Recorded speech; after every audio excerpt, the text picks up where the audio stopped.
자주 쓰는 말 중에 위기가 곧 기회라는 말이 있습니다. 이것은 이제 위기 끝에 기회가 온다는 얘기인데, 그런데 모든 사람들이 많은 위기를 당하지만 그 모든 위기가 다 기회가 되는 것은 아닙니다. 위기 가운데 그것을 어떻게 대처하고 그것에 대해서 어떠한 준비를 하느냐에 따라서 위기가 기회가 될 수도 있고 위기가 더 큰 절망이 될 수도 있겠죠. 오늘 말씀 속에서 우리는 지금 위기를 당하고 있는 이스라엘 공동체를 보게 됩니다. 그들이 지금 당하고 있는 그 위기는 절체절명의 위기 중 하나로 옆 나라에 있는 암몬 족속이 바로 이스라엘을 공격하려고 오게 되는 것이죠. 우리 함께 1절의 말씀을 같이 한번 읽어보겠습니다. 1절입니다. 시작. 암몬 사람 나하스가 올라와서 길르앗 야베스에 맞서 진침해 야베스 모든 사람들이 나하스에게 이르되 우리와 언약하자. 그리하면 우리가 너희를 섬기리라 하니. 지금 보니까 나하스라는 사람이 아마 이제 지도자가 돼서 나라가 부강해지지 않았을까. 그래서 그것을 가지고 주위에 있는 이 민족들, 특별히 요단강 동편에 있는 이 길르앗 지역을 침공해서 그곳에 있는 사람들에게 이 세력을 과시하려는 막 이런 모습을 이 말씀 속에서 보게 됩니다.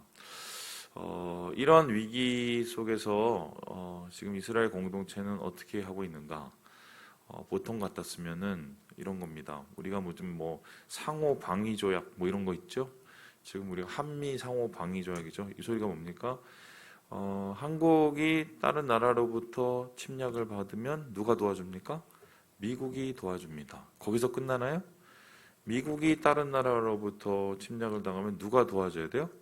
한국이 도와줘야 됩니다. 이게 한미 상호 방위 조약이에요. 상호예요, 상호. 이게 이스라엘도 이러한 이 제도가 있었죠. 12지파가 이 가나안 곳곳에 흩어져 있었을 때 어느 한 지파라도 공격을 받으면 어떻게 해요? 12지파가 하나가 돼서 상호 방위 조약처럼 서로를 도와주고 구원해주는 역할을 해야 됩니다. 그래서 위기를 이겨내게 되는데요. 지금 이스라엘의 모습을 보십시오. 야베스의 지역, 그러니까 길르앗 지역에 있는 사람들은 암몬족 속의 이 핍박과 이 압정과 그다음에 그들로부터 공격을 받고 있는데 그것을 모든 이스라엘 백성에게 알려서 해결을 하는 게 아니라 혼자 해결하려고 합니다. 그렇죠? 어떻게 혼자 해결을 해요? 그냥 굴복하고 굴종해서 야, 우리가 잘할게. 우리한테 너무 이렇게 괴롭히지 마. 뭐 원하는 거야? 원하는 대로 해줄게. 이런 식으로서 먼저 알아서 기는 거죠. 왜 이런 모습이 있었을까? 그동안에 이러한 여러 가지의 공격이 있었겠죠?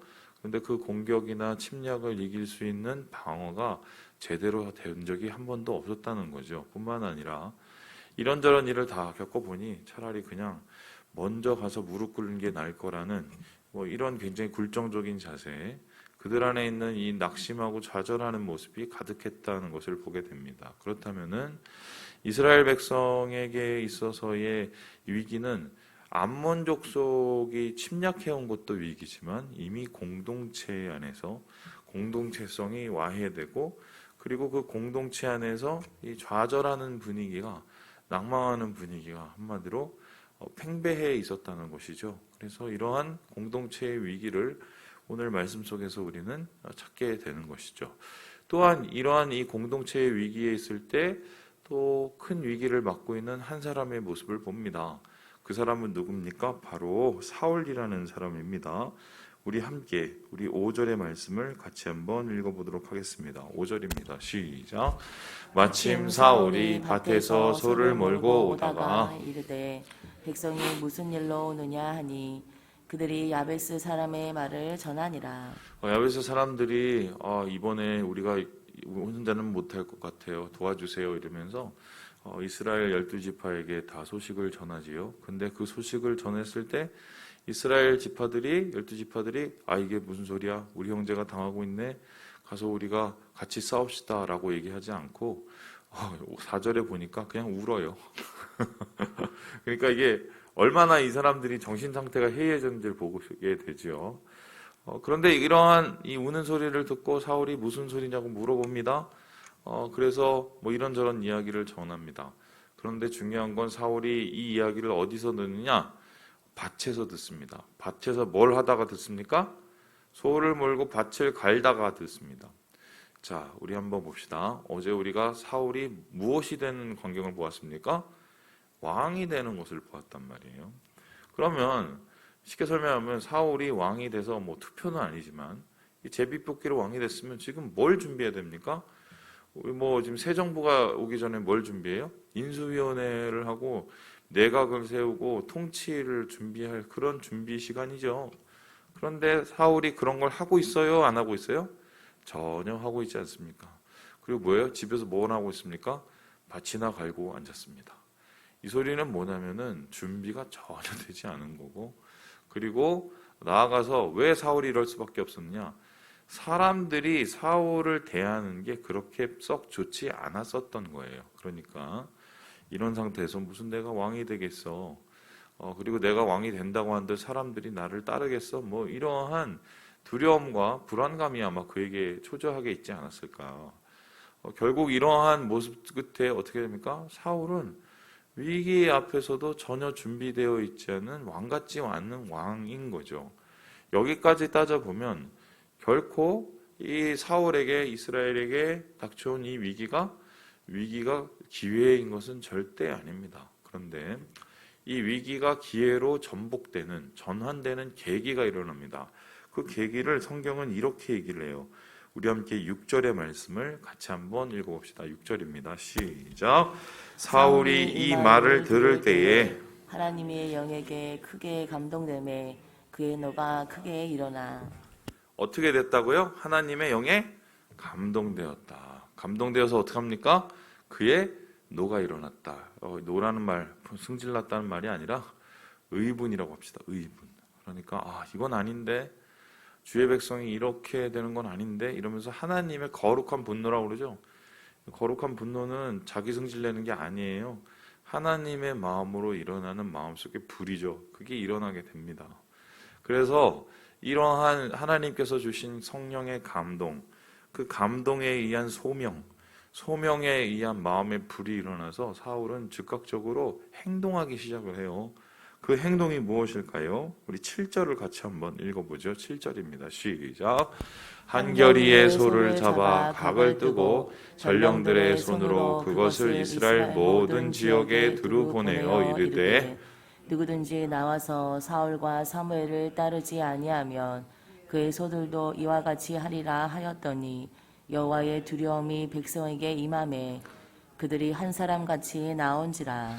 사람들을 다 모읍니다. 그리고 사람들에게 두려움, 하나님에 대한 경외함을 갖게 해서 주의 거룩한 군대를 만들게 되죠. 그 거룩한 군대를 만들게 된 계기는 하나님의 영이 임했고 하나님의 거룩한 사명감이 생기고 뿐만 아니라 이 사명감에서 끝나는 게 아니라 어떻게 해요? 결단을 했기 때문이에요. 어떤 결단입니까? 소를 잡아 죽였어요. 여러분 지금 소값이 장난이 아니라면서요.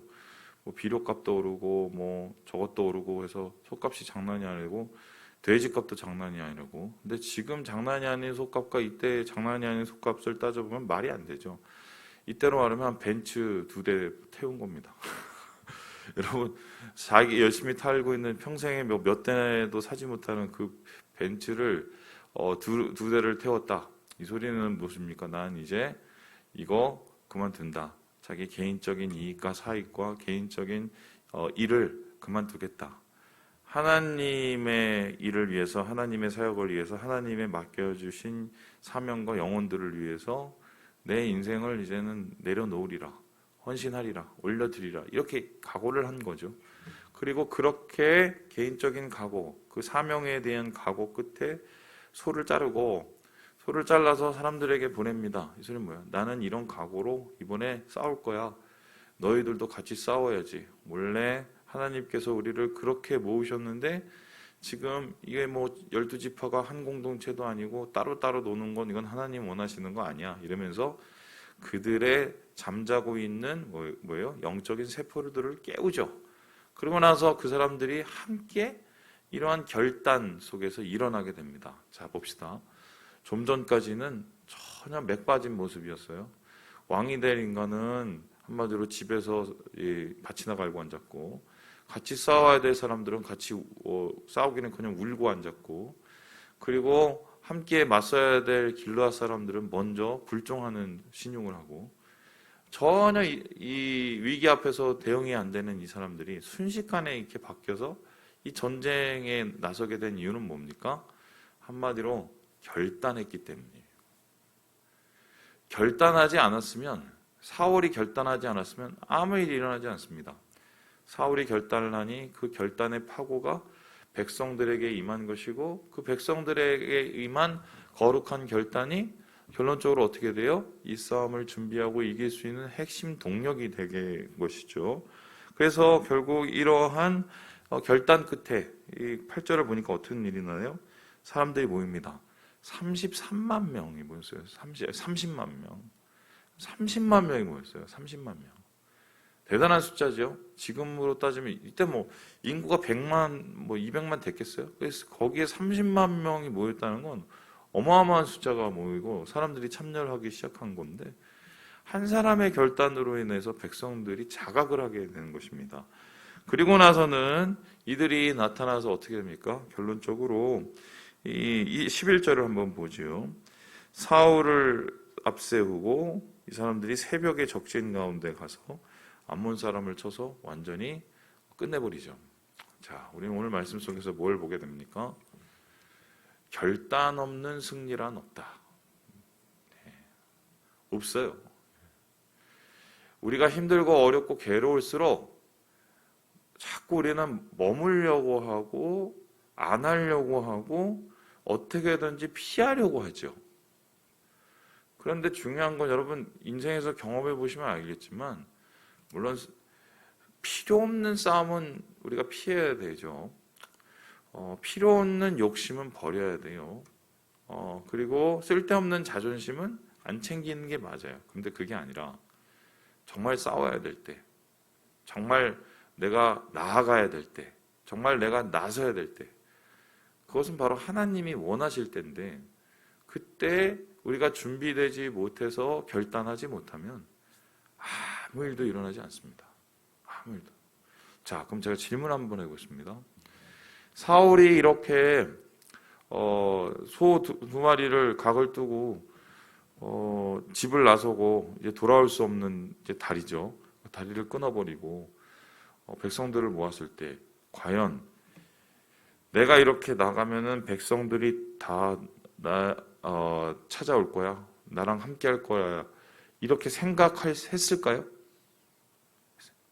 아니죠. 몰라요. 그리고 백성들이 이렇게 나서서 30만 명이 아무리 모여도 우리가 가서 암몬 사람하고 싸우면 우리가 이길 거야, 이렇게 생각했을까요? 모르죠. 그것도.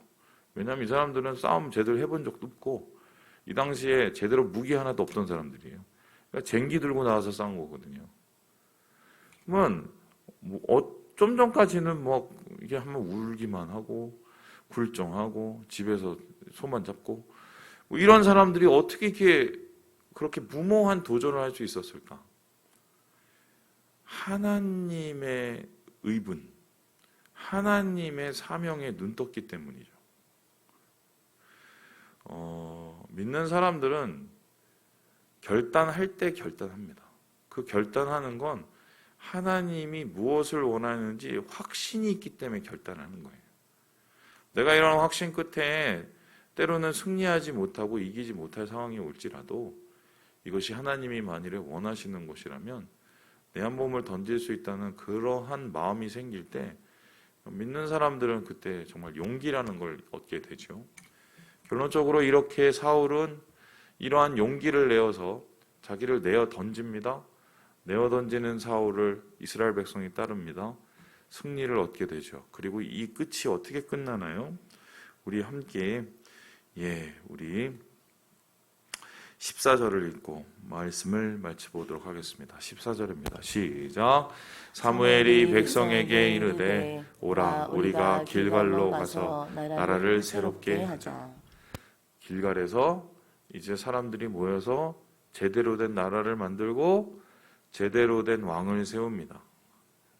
즉위식을 해요. 그리고 이때 비로소 이스라엘 왕국이 세워지게 되는 거죠. 위기를 결단을 통해 기회로 만들어서 제대로 된 나라를 새롭게 하는 그러한 역사가 이루어지게 되었다. 예, 말씀을 마칩니다. 사랑하는 여러분, 오늘 우리에게 하나님이 원하시는 결단이 무엇일까? 이 위기 속에서 하나님이 나에게 말씀하시는 그 변화, 내 안에서 일어나기 원하는 하나님의 그 울림은 도대체 무엇일까? 우리 한번 오늘 그것을 좀 고민해 보시고요. 이러한 하나님의 부르심 앞에 결단하심으로 승리의 함성을 지르시는 우리 모든 형제 자매들 되시길 주님의 이름으로 축원합니다.